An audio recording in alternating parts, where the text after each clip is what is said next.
Leslie, John, welcome to the show. How you doing? Thanks so much for having me. It's great to be here. Of course. I know we had to reschedule this because I had laryngitis, but I'm glad that you were able to make it back so we can make this happen. That is, you can't do a podcast with laryngitis, right? You can't do it. You literally That's cannot. necessary.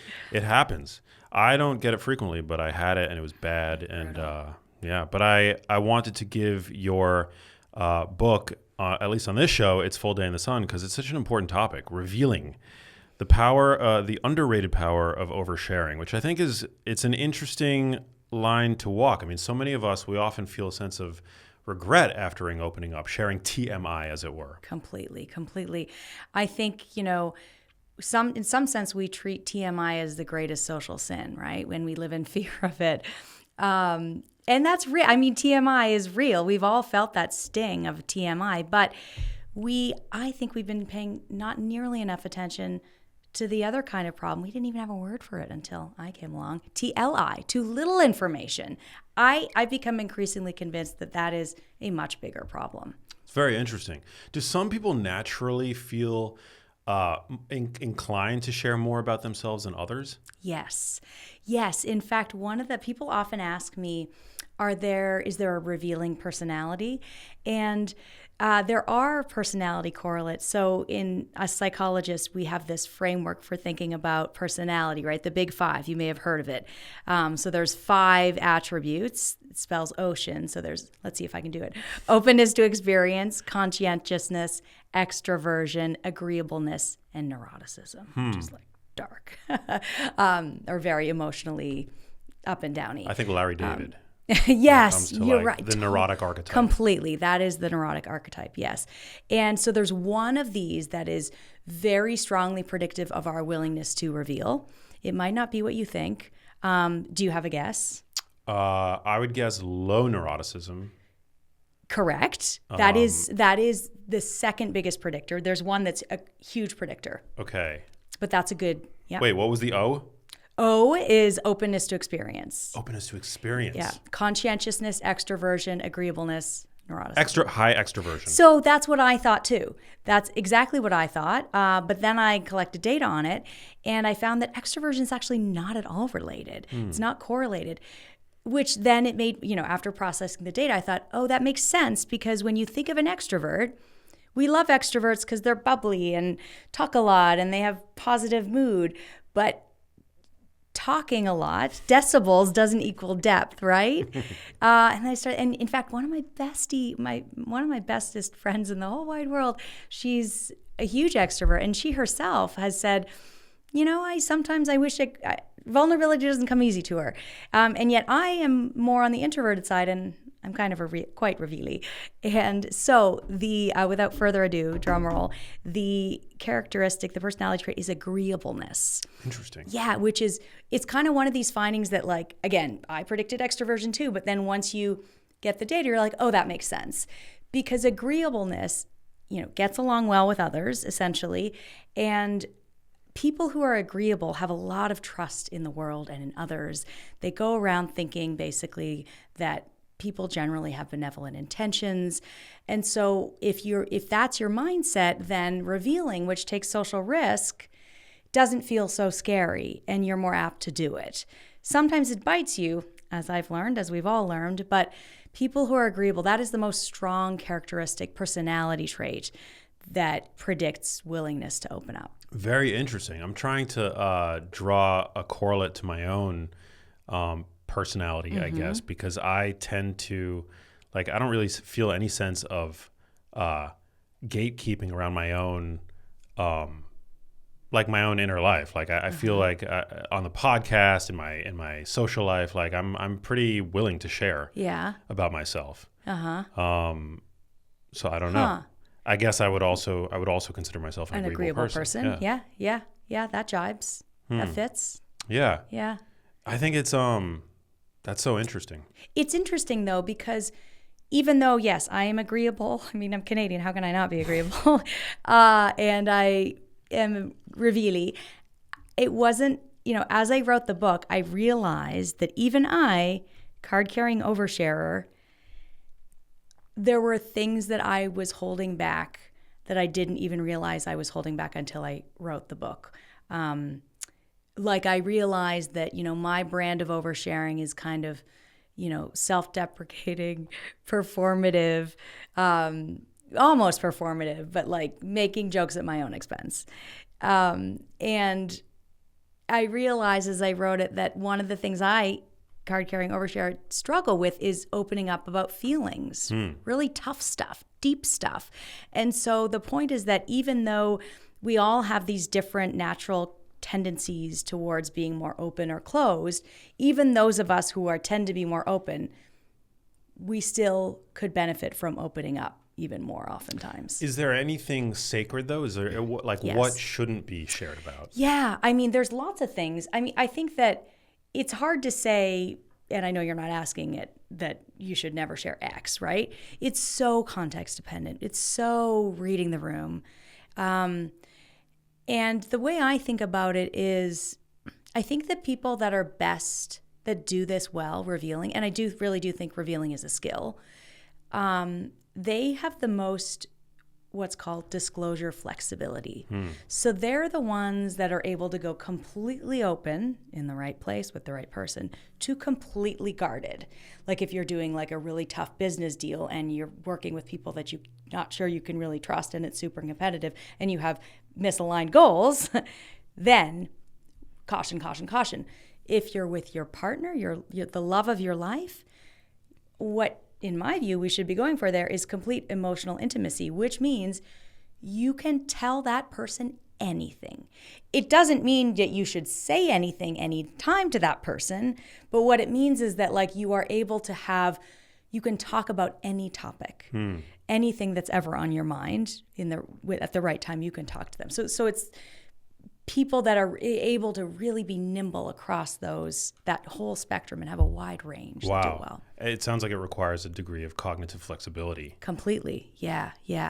And also, the more I've studied this and practiced it, I really do think it's a practice as opposed to something that we're either born good or bad at. I think that revealing is something that to get better at, it's a skill. So we need to do it and practice and reflect on ourselves and change and adapt and all this. And I don't just think, I know from research and experience that, sometimes that feeling of TMI, that, oof, I crossed a line, that's actually often a gift. Because you're like, where is this chick going? No, I wonder because it's making me introspect. Like, I don't think I've ever felt that.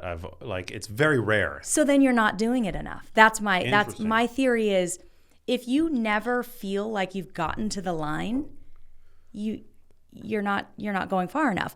And because there's so much upside to opening up, right? There's downside for sure, but unless you push it and you feel like you've hit the limit, you could do more, and so you could gain more benefit from it. And so sometimes that sting should be like, oop, there it is.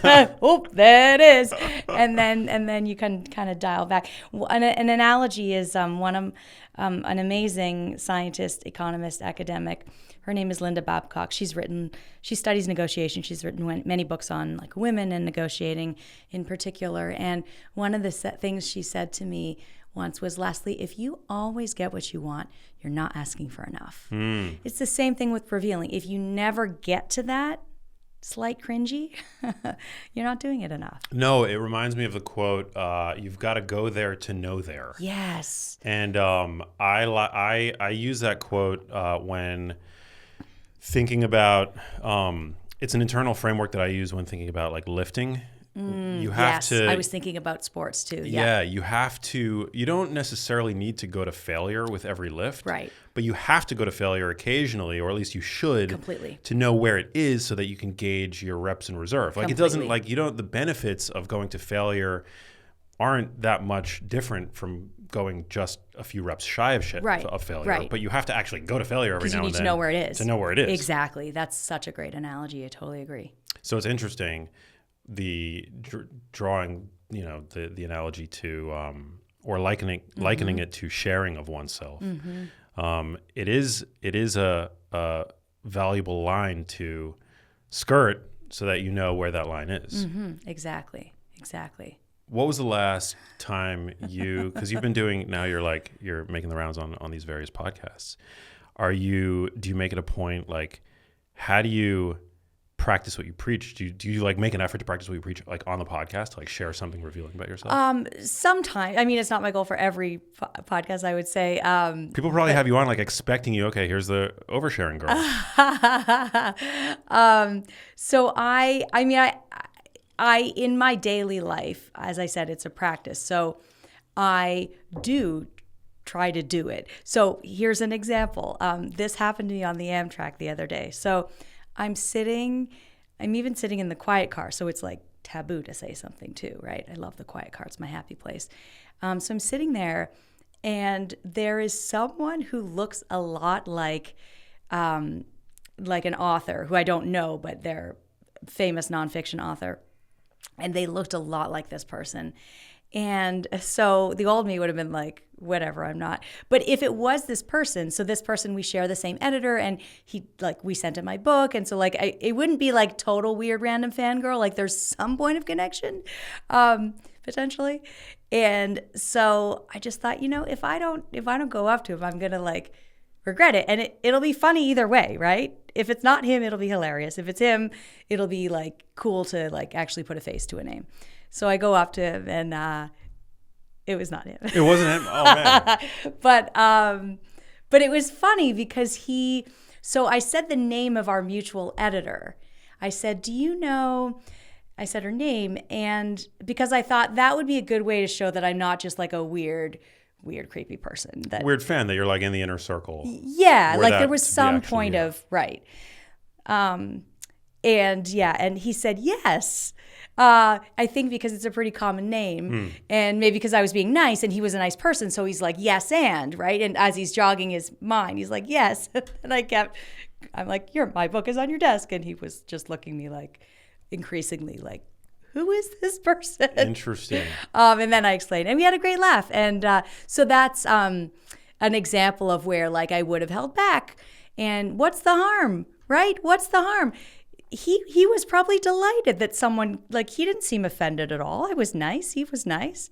A little anecdote to tell his wife. Yeah, and it's like one of those micro interactions that apparently helps you live longer. Exactly. I love that. Yeah. So I do try to practice it. And importantly, it's not, all out of the blue going from 0 to 100%, me like telling you some horrible thing that has happened in my life. What I mean by sharing more, opening up more, is sharing a little bit more a lot of the time, right? It's not like opening. I know the title of my book. It's a little cheeky. Underrated Power of Oversharing. It's supposed to be attention grabbing, but the point is, like, obviously there's a limit, and we should not be going from 0 to 100%. Yeah, most of the time. I feel like my life benefits so much from the fact that I have this, this platform, and I get to share stories that, like, who else would I share them to? Yeah. Like, it's not that every story necessarily comes up in the context of day-to-day conversation, but then I have like an expert on, who's talking about digestive health, and I get to recount like that time, with an ex-girlfriend where we were Netflix and chilling, and the snack of the night, I selected prunes, and I had no idea what prunes do to your digestive system. I wasn't like viscerally aware of it until that point. Oops. And that night I became viscerally aware, literally. And yeah, so I mean, it's like I benefit a lot from being able to like get these stories out. And how did you handle it with the person you were seeing? Did you try to hide it, or did you? Definitely not. No, it was you couldn't hide it. You couldn't hide it. Yeah, we were comfortable at that point enough with each other. Yeah. And I genuinely love the snack. Like I love prunes too. Yeah, they're so good. Super good. But like they definitely have like they take a toll. They take a toll, yeah. So that's the kind of thing that I think is like, it Yeah. And the self-deprecating point that you teased out, that's also something like really innate to how I feel that I communicate. Mm-hmm. Yeah. It's very bonding too, to not take yourself so seriously. There have been books written about that, how self-deprecating completely. humor is like one of the greatest, like it's perceived as charisma. Oh, generally. really? Yeah. I could see that. Yeah. I think, if I recall correctly. So what is the difference then between authentic vulnerability and performative vulnerability? Like we see this so often today on social media. Yeah. I mean, I think it's one way of thinking about it might be, what's the intention? We can really, it's kind of hard. It's hard to hide one's intentions, right? I think humans are often really good at inferring people's intentions. We get it wrong a lot of the time, but like on average, we're pretty good at it, I think. And so when someone, if their goal is to show off, to, show how pretty they are, how smart they are, we can see through that a lot of the time. And so I think in asking ourselves, how do we reveal better, the North Star should be, what's my purpose of doing this? Which is maybe simpler than it sounds, because, to really know your purpose, you got to be brutally honest with yourself, right? Like, am I doing this because I feel insecure and I need someone to press like? Okay, if that's why, is this the best way to do it? Or maybe I should talk to a loved one. So I think the intention is a really important thing to consider. Yeah, it's definitely like confidence, security, like a sense of self-awareness. Yep. I feel like is often lacking in people who can't make self-deprecating jokes or take a joke. Yep. I feel like that's one of the ways that men in particular bond, is that they kind of poke fun at one another. And but you have to have a certain level of self-assuredness Exactly. in order to Exactly. be the butt of a joke. Right.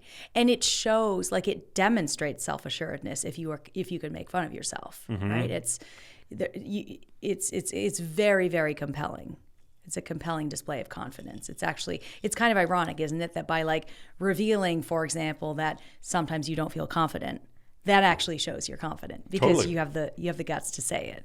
100%. We found that with leaders, and like we've done tons of research with like leaders in firms, and when they are a little bit open about their weaknesses, their employees are more motivated to work for them, they trust them more, and so on. And yet it's interesting, because when left to their own devices, leaders, people in general, are often very reticent to do that, to go there. Why did you write this book? Like, what role does oversharing play in your life? And is this a recent development for you? It really is. It really is. That's guts to the core of me, as Anchorman would say. I call myself a recovering privacy expert. The first 10 years of my career, I studied how much we suck at making disclosure decisions. And the angle was, we're such oversharers. We overshare online. We say things we shouldn't say. We're constantly getting ourselves into trouble. But then so I'd be lecturing people on how, we don't protect our data. We're really bad at sharing. We do too much. But then in my personal life, all of my passwords were on a notepad on my computer. I love filling out BuzzFeed quizzes. Like, they're my kryptonite. I'm giving all my data. Please take it. Tell me about me. And so it was like I was living this kind of double life in a way, I realized. And then when I kind of took a step back at my research, I realized that the single most consistent thing for the past 10 years at that point was that when I make people feel comfortable, when I make them safe, when I make it fun, when I make it relational, they really want to share. And people aren't stupid. Like, there must be a reason for it. Like, so ever since I've become fascinated with, are we sharing enough? And, that earlier work on like, we overshare online, like, it's not wrong. We do often. Social media is a strange world, and sometimes we are apt to make mistakes there. But that was missing the forest from the trees. The big picture is self-disclosure is so good for us in so many ways. It has physical health benefits, mental health benefits. It's the core of all relationships and friendships and love and intimacy. It even can make you more persuasive and influential at work. So it has all these. So I really, really wanted to understand the ins and outs of how it works, what are the rewards, and how do we do it better. That makes sense. I feel like there's been a real end to cancel culture over the past couple of years, like with the hallelujah, with like the purchasing of Twitter, which is now X, like which I feel has become a really honest and truthful place for information, for opinion, for perspective. It feels like we were on a path towards, this real sort of draconian censored social media landscape. And now I feel like, I mean, one of the great things about this current timeline is that it feels more like the ability to be honest feels more accessible than ever. Yeah, yeah, and to do it well, right? To do it in a metered way. Yeah, and I think sometimes when we're overly concerned about the impression we'll make or offending someone, it can have the exact opposite effect, right? So yeah, I think it really is. And as I wrote the book, I did research. I do research on how people share and how to do it well and what goes awry.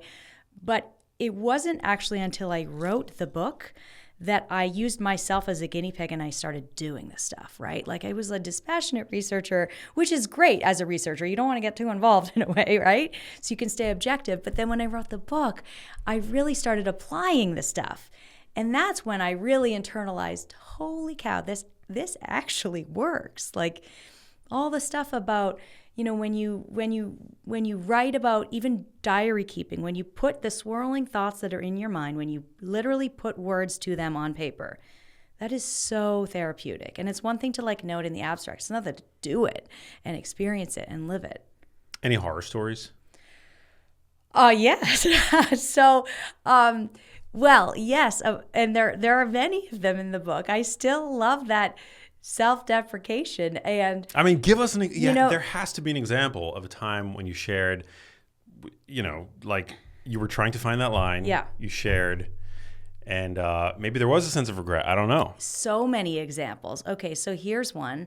When I was a baby academic, I was at a conference and I was sitting around in a circle, and there were two super grand poobahs there, like very fancy academics. And they, of course, didn't know of my existence, and I wanted them to know me.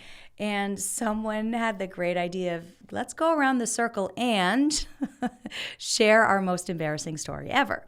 And now everyone, like people went, and it was like these like humble braggy, like, oh, there's a typo in this abstract of a paper I published in a fancy journal, the horror, right? These like kind of eye-rolling, like faux embarrassing stories to posture. And it was not strategic. It was just this unfiltered moment where I decided to share my actually most embarrassing story, which entailed, when I was in college, I was in a play, and long story short, I peed myself on stage, like in a spectacular way. And so I told that story, and the looks, oh my God, like, wow, this was so untoward. Like, people were like definitely cringing. And I the next morning I just had the like disclosure hangover is the only term I can use. It's like I had poured gasoline all over my body and lit a match. I'm like, there goes my career. I'm the girl who said that. And so, yeah, but the interesting thing is that writing the book, I was reflecting on things and interviewing people and learning about other people's moments. And I thought, even like that definitely was TMI in that moment, but still there is redemption, right?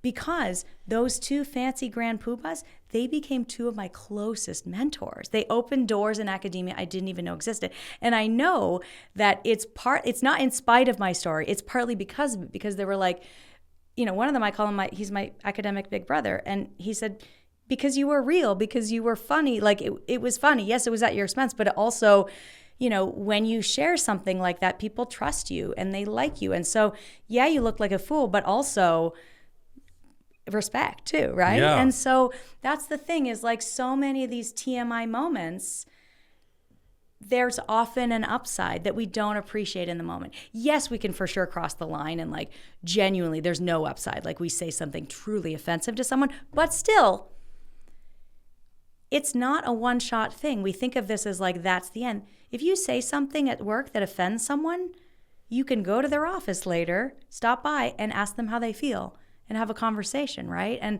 so it's not even these things that are like really horrible. If you say something horrible, you can do something about it. Well, there's a difference though between like oversharing and rage baiting somebody, right? Like there's a difference between saying something offensive just for and that's where intentionality. kicks. That's where like if you really have, if your intentions are good, constructive, it's very unlikely that it's going to go completely badly. Like someone may feel a bit of a jab, but also you're not responsible for their emotions either. Like we all have our own issues, right? Yeah. So, and also we're not always right, but I think as long as, I forget who was telling me this, but somebody, suggested that as long as you're, to me, like, offline, that as long as whatever it is that you're saying is coming from a place of love, exactly. Then you're not always going to be right. Nobody is. Exactly. That's an unreasonable expectation.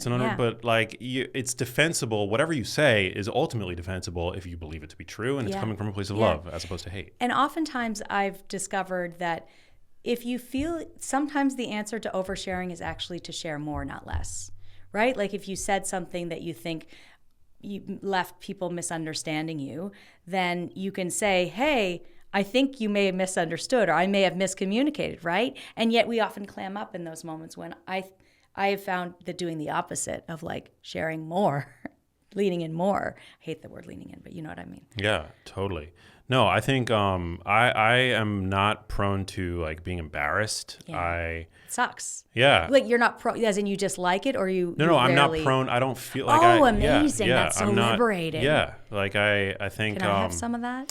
Well, it's just I think I just have this innate awareness of the fact that like we're all human. We're all just like these, breath gasping, decaying, mountains of flesh. Yeah. And we all have different drives and different goals and different values. But at the end of the day, like we're all flawed. Like we're all just trying to figure this thing out. Like we've all been given a set amount of time on this planet and we're going to fumble. Yeah. And we're going to do embarrassing things. Now I'm curious, and you can cut this obviously. Do you have an example of something where that was like most people that you did that most people would find embarrassing and you're like, nah. Yeah. One of my favorite stories.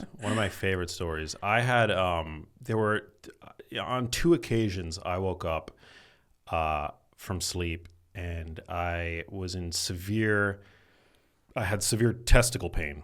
Oh, geez. And it turns out on both occasions, one of my nuts had torsed. So I had like twisted just in my sleep.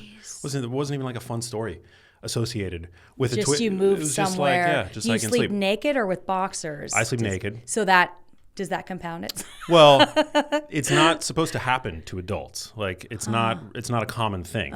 Yeah. So the first time it happened, I woke up in severe pain and I like got on all fours and I kind of like that's what the sense that I had was that something had twisted, and it kind of like fixed itself. But the second time it happened a couple months later, it didn't fix itself automatically, and so I had to drive myself to the emergency room. And it's a medical emergency when that happens to a guy.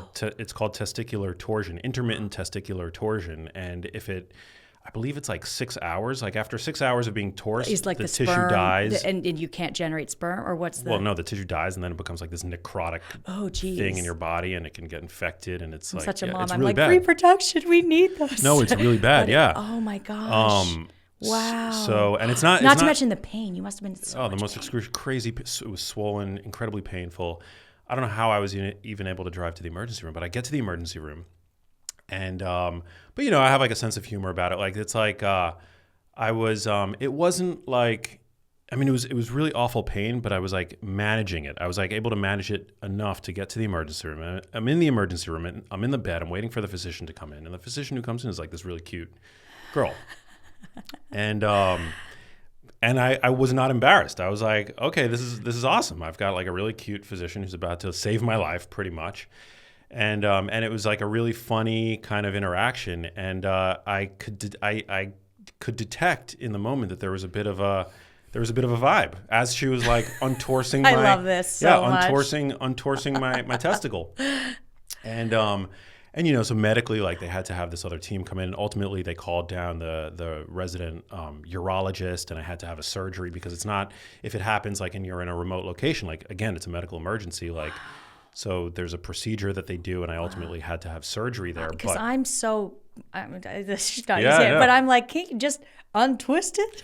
Well, you don't know Clearly which not. way to twist. Like if you're And not an expert, does it look knotted? it's like in the scrotum, so you don't know which way it's twisted. Like, but there is like Like it's inside. a way in which it normally It's twists. not out. It's outside. I mean, it's been years. It's been like over a decade. But yeah, it apparently happens. Like it happens, but it's rare. But it happened to me on 2 occasions, which necessitated surgical intervention to make sure that doesn't ever happen again. Twice. But because of the vibe that I felt in the room, I wasn't embarrassed. Doctor. Yeah, with the doctor. I then went home that day after they fixed me up, untorsed me, and I figured out her email address from the combination of her first name and last name, and the fact that I had at some point in my life apparently emailed somebody from that hospital system. So I took a guess, figured out her email address, emailed her, and we ended up going on a couple dates. That is so awesome. Yeah. Wow. What did you say in the email? I'm the guy. Like, how do you even start that? I was like kudos to you for thanks for untwisting me. Chutzpah. I really appreciate that. I was dying, but you seem really cool and would love to like grab a coffee or something. I love it. Or drink, I think at that point. And yeah, so I mean, I think that's one of those moments where, you know, someone might feel a sense of embarrassment about the whole situation. But for me, I was just like, let's go. Like, I'm here at my most vulnerable. This is who I am at my most vulnerable. I'm still, I've got my wits about me. Like, yeah. And you could see the humor in it too. Yeah, of course. Yeah. You got to be able to see the humor in things. How would you, like, what advice would you give to someone who's like, I'm asking for a friend, who's easily embarrassed? I just think you can't take yourself too Yeah, seriously. yeah. Like, the most that's beautiful person, successful person that you've ever met has sharded themselves that's at where some mine point, went. you know, in life. Like, it happens. Yeah. You know, people get like, you just got to think about, like, people get diarrhea, people get like stomach poisoning. It's a thing that happens. Yeah. So I found being a mom has made me way less. Like, when you're sitting on a, like, you're in front of, there's like a whole medical team in front of you, you're giving birth. Like, you can't, after that, you're just like, they've seen everything. That's just human. So I think that helps too. But for sure, like, not taking yourself too seriously and seeing the humor in things that's great wisdom. Yeah. I think it was the great Joe Rogan, who once said that, like, everybody shits themselves at some point in life. Sometimes it's including even when you give birth. That's there you everybody go. does it. That's where my mind went. As soon as I read your book and saw that you were coming in, I was like, gotta talk about the bathroom. I love it. Stuff. I love and you know, and that's part of the thing. It's like if nobody talks about it, then it feels more anomalous and shameful, which is crazy when you think about it, because like we all do this. Exactly. Right? And so yeah, it's great to, in the right place at the right time, be open about these things. 100%. Yeah, it's the great equalizer. The bathroom stuff, the fact that we're all we're all human. So you can't take yourself too seriously. Yeah. I totally agree. Preach. Word. So what else? Any other surprising findings? I mean, would you describe the book as actionable? I mean, is the goal to get people to share more of themselves in their day-to-days? Yes, it's very actionable. How might you do that? I think a real low-hanging fruit, especially in relationships, is sharing your feelings more, which again is one of these things that's like sounds easy, but it can be surprisingly hard.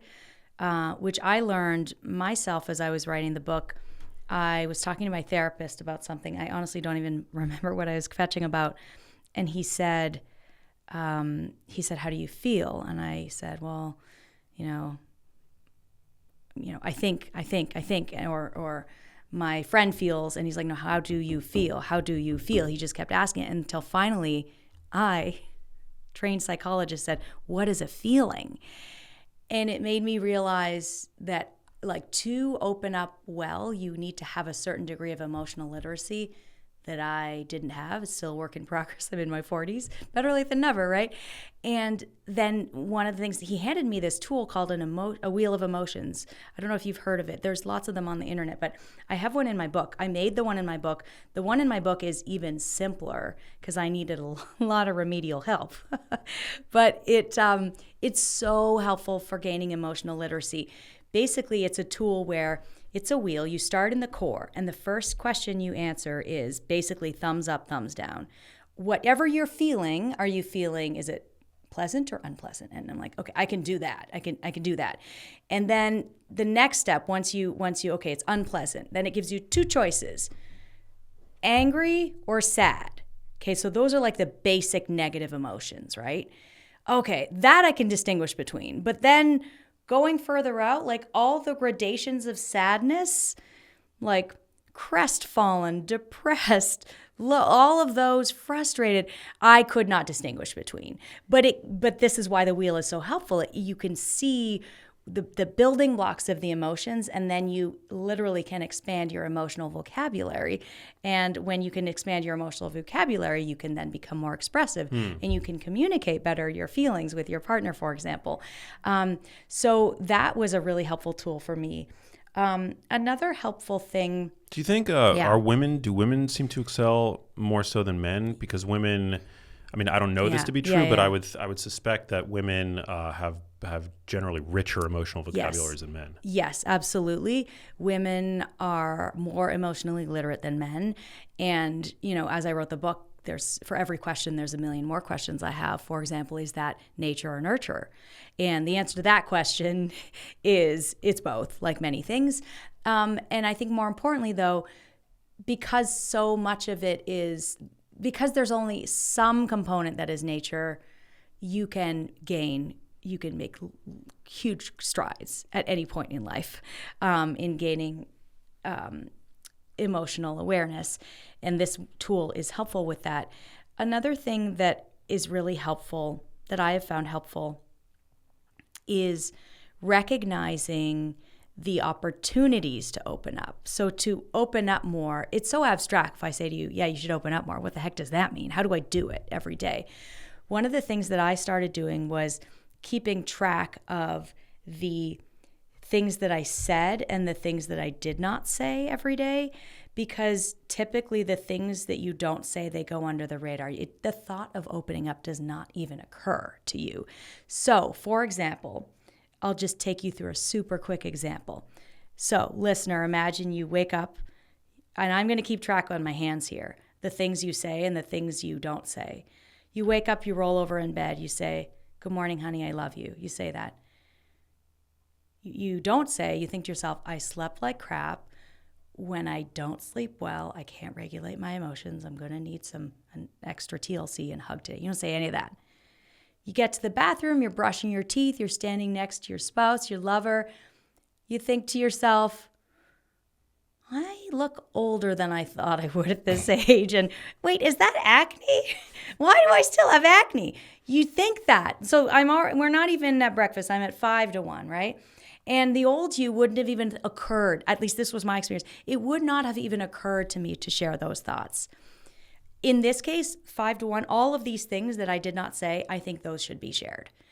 But the point of this exercise is not say anything. It's to become aware of the things you're holding back so that you consider sharing them. We often withhold for very good reason, right? Like you get to work, you're feeling overwhelmed and sleep deprived. Your assistant says, "How you doing?" You don't want to dump on them. You say you're great. Like it's kind to withhold sometimes, or strategic and whatnot. I think a really fundamental problem, though, is that we don't even realize that we're withholding, right? And so we miss out on so much. Like if I told my spouse, "Hey, I wish I didn't feel so old," if I said that to him, he would, even if he said nothing, that research shows that the act of me telling something intimate to my partner, that is a core of intimacy. Feeling known for who you really are and accepted is like magical for relationships, right? Because it's like he loves me, even though it's one thing for him to love me on my good days, but he loves me even though I feel insecure today. That's love. I know I'm such a hopeless romantic, but it really is, right? And so we need to share those things. And maybe he'd say something that's validating, right? So there's like almost no downside in that situation. But my point is like we should consider doing it more. So the one thing that people can do to start is like take note. I'm a huge nerd, so I actually have notepads around my house with tallies, but become more aware of it. The second thing I would say tool-wise is, and we found this again and again in research, is that when these decisions come to our conscious mind, like Do you tell your boss you have ADHD? You really are torn. You might get accommodation, but they might fire you or discriminate against you. So they're really true dilemmas. Do you tell your partner about that old fling? Like all these things. When people consider them, their mind immediately goes to the risks of revealing, right? Which is valid. Like there are real risks, but we stop there. So expand your aperture. Think about not just the risks of revealing, but the risks of holding back. Like if you don't tell your colleague that you feel kind of crummy because they didn't credit you for your idea, that's the old me would have like not said anything. I think, oh, they're going to think I'm petty if I raise this or whatever. Okay, that's valid, but what if I don't say it? I'm going to ruminate. I might be passive aggressive. That might ruin my relationship, right? So we need to think of these things more in a more fulsome way. Yeah, and we also have like a negativity bias, do we not? For sure. Like we tend to hyperfixate Completely. on the potential negative outcomes. Completely, yeah.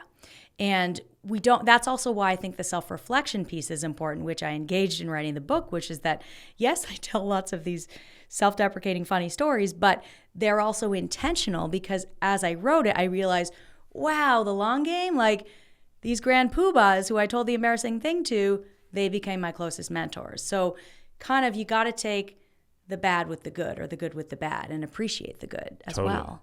Is this something that artists do innately well? Like Say I feel more. I feel like an artist is they tend to be musical art. I mean, I'm thinking music in particular, but I would guess that this kind of transcends medium in the sense that artists are really good at looking within and bringing out, these emotions that most of us feel, but aren't necessarily as adept or fluent at expressing. Yeah. And so they express it, and that's what makes their art I love that. Yeah. relatable, visceral, like, oh, I feel that. Right. They're just good at like articulating Totally. the things that we all go through, but we brush under the rug. Yeah, I think that's a wonderful point. Yeah, I buy that. It's interesting because again, just thinking about myself, as I often do, I would consider myself an artist, and so I wonder if that is in some way responsible or related in whatever capacity to my tendency to, not gatekeeping. Do you think that expressing negativity, deep things, dark things, do you think that brings your mood down sometimes? Or do you experience it in a different way? Yeah, I think it makes me feel better. Yeah. Yeah, it makes me feel better. Isn't it weird? Yeah. It's totally counterintuitive. Completely. Yeah. But sharing things like there are very few things that I feel like I wouldn't share to like my listeners, to people in my life, like because again, like there's no harm in being an open book. Yeah. There's harm in being too closed of a book, I think, because you repress these emotions and then you might one day explode. Who knows? Right. Now you can sometimes like things can bite you sometimes. For example, I'm thinking of an example, agreeable revealer. When I was pregnant with our first, I was newly pregnant and I just really wanted to tell someone and I blurted it out to our landlord. And that was that was so hilariously now because again, things have a way of working out, right? But that led her to basically kick us out. Because I think she didn't want a baby as a renter. And so that, like, when I blurted that out, literally the next day she put the house up on the market. So that was like, it caused a chain of reaction where we had to move out, and that was really sucky. Was there a silver lining to it though? But that's the thing. There was a silver lining to it. And so much of it is like, yeah, you can make mistakes. And I guess I don't want to glorify mistakes. I don't want to be glib because like people really do, at work, if you say something about a disability, for example, like discrimination is real. Like there's real problems. So I don't want to gloss over or glamorize oversharing. But to your point, there's also what you make of it too. And you can control your destiny in many respects and make lemonade, so to speak, right? Yeah, but I think there's a difference between oversharing and being like an idiot. Like something I'm Don't be thinking an of. idiot. Do you remember it was like maybe 20 years ago at this point, or maybe less than that, but there was some famous publicist chick who was like on a flight to Africa. Do you remember this story? Oh yes, and then she said, and then she got to Africa, and the world had exploded on her. Yeah, so this crazy. It was about HIV. Yes. Yeah. She was like, hope I don't get HIV. Yes, she was a publicist flying to Africa for some reason. Yeah. And there was no Wi-Fi on the plane. Yeah. And this was like one of the biggest uproars on the internet for the era. Right. I forget when 10 years ago, more than that. I think it was maybe more than that. Yeah. But she was like, on a flight to Africa, going to Africa, hope I don't get AIDS. Yeah. Or something crazy like that. Yeah, it was even more ignorant. It was AIDS, right? Yeah, it was like something just like completely unhinged. And she was on the plane. The velocity with which it caught fire and the whole world saw this tweet and was like, this girl's going to be fired by the time she lands. And she was on the plane. And like delighting in it too, right? Yeah, and everybody was like watching the timer for her flight, like in real time. Yeah, yeah. And I forget, was it Justine something? Yes. Sacco. Yes. It was crazy. It was that big of a story. Yeah. And she wasn't. That wasn't an overshare. That was just her being like. But she made a mistake, and like she's human too. Like any of us could have done something like that, right? She was obviously trying to be funny. Yeah, and I think that's where like social media is really tricky because it's harder for I dare make an evolutionary argument here, but like we have navigated this offline world, right? That's how we've evolved to like read people. And then the social media, there's like, it's this abyss we're like revealing to all these people and it's not very salient. So it's a very weird medium where we're prone to making more mistakes for sure. But we can do it better also, yes. Yes, true that. Don't be an idiot. Don't be an idiot. But also have compassion. And also what you said, like things work out. Like ultimately everything. Yeah, I wonder what she's doing now. I wonder. Yeah, I wonder how she thinks about it now. Media training. Because sometimes people media training for the win. Yeah, that would be awesome if she was in media training, actually. Yeah.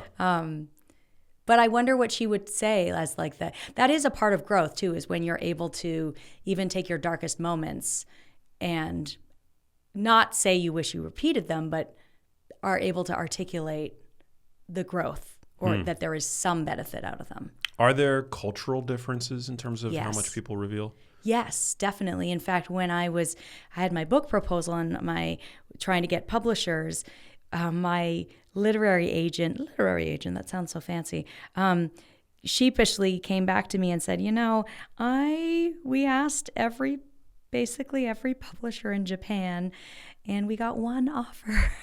And she said, the feedback we got was that the Japanese culture is just less open and it's considered immature to overshare. And in hindsight, that was such a gift that message, the way that my message was at that time, didn't resonate because I think it was not nuanced enough. This opening up is good, right? This too oversimplified. And that actually made me really dig into cultural differences, which are super, super interesting. And one of the major differences is there's a construct called, nerdy vocab, sorry, called the collectivist individualistic continuum, right? So some countries like the United States are quite individualistic where, individualism, expression, being unique is really culturally accepted and lauded. Whereas in collectivist countries, that's almost frowned upon in some situations. And so in that culture, to really reveal something unique and distinguishing can be a real turnoff. It can be a faux pas. So that's what, in collectivist countries and cultures, we need to really have our situational awareness, right? That being said, the basic core benefits of revealing, the fact that, to go back to it, when you were saying, sharing dark things actually feels good, is good for us. Like that core thing about human nature, people in collectivist countries, they're humans, they get that benefit. It's more like the social acceptability or lack thereof is a little bit, you have to be a little bit more careful, right? But for example, here's a fundamental finding, which is that when you put people in brain scanners, a couple of my colleagues have done this. They put people in a brain scanner and had them answer personal questions, like fun questions, like what's your favorite ice cream flavor, for example. And when they do that, the pleasure centers of their brain are activated. So the same centers that are activated when we eat something delicious or when we have sex, those really intrinsically rewarding centers are activated when we self-disclose, suggesting that it really is fundamentally important and good for us. And so whether you live in a collectivist country or an individual, like that's a core thing, right? But the culture, we being a little bit more adept at navigating and reading the room is quite key there. Interesting. So what advice do you have for people who feel as though they constantly edit themselves? In what situation? Like, say more about editing oneself. Overwhelmed by internal chatter, internal self-judgment, self-criticism. Yeah. So I think this is where practice is really important. So doing it, getting out of your head. For example, having someone that you really trust, like an intimate partner, and practicing with them, going a little bit further than you think you would in revealing something, getting feedback and saying, how did you feel when I said that? Was that crossing the line? Like, you need to get someone you trust that would tell you honestly, because without that feedback, you're going to stay in your head and you're going to think this is too much. So you actually have to do it to get the social feedback on whether you are doing it, going too far or not. And remember, sometimes if you go too far, that's learning. So try not to beat yourself up. If you're to reframe it as this was learning and what did I learn, as opposed to, oh, I went too far, I'm never doing that again. I think that's one way of rectifying that problem. And can we become better at sharing without completely rewiring our personalities? I mean, what if people are, tend to be less agreeable? Yes. I think that, so the data suggests that personality and gender, because we talked about gender, women are more forthcoming in general. I would say it's less than half of the variance in whether we reveal or not, right? So much of it is contextual, is learnable, it's a skill, right? It's so much more a skill than a trait. And to do it, like we have to practice it. And so what would it mean? What would it mean to do this more? Another trick you can use is oftentimes we're in situations where we make small talk, right? And small talk is like pretty boring and nobody likes small talk, right? So how do you get out of small talk? Well, revealing can help. So imagine let's say you're standing on the soccer field, you're watching your kids play soccer, there's a fellow parent there.